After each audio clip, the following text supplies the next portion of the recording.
It's afternoon, friends. Sunday afternoon. How y'all doing? Hope you're well. Listen, um, I've been doing a lot this morning. Not really, just in my head, turning over thoughts. You know, um,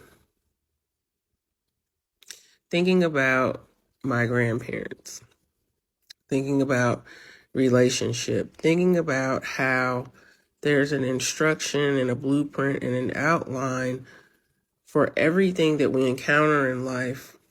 But the reality of every situation is that there is no textbook way to success.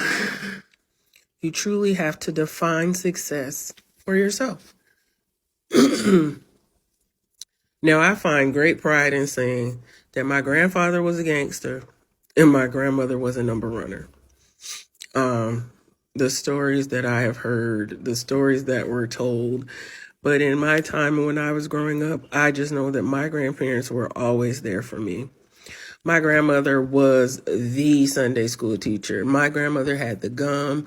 All the kids wanted to sit with her. I remember this one time a kid in the neighborhood was picking on my brother. My grandmother hit that little boy so hard across his legs. And then his mama came up to the house, and it was my two aunts standing in the vestibule, my grandma. And, my grandma wasn't no backing down. And my aunts was trying to, and the mother, she was on go, but then she wasn't. And she was just like, well, just next time coming, whatever. Back in them days, it really did. A neighborhood raised the kids.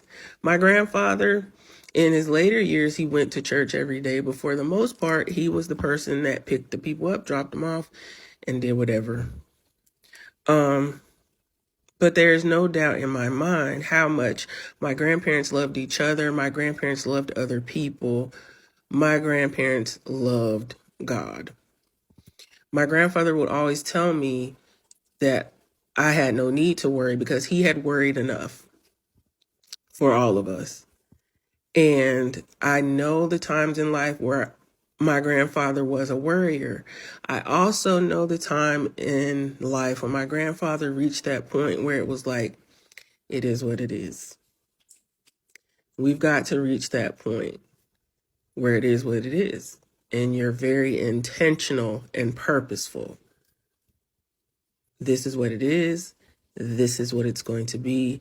I believe, I trust it's going to happen. That's where you got to find yourself. Just believe.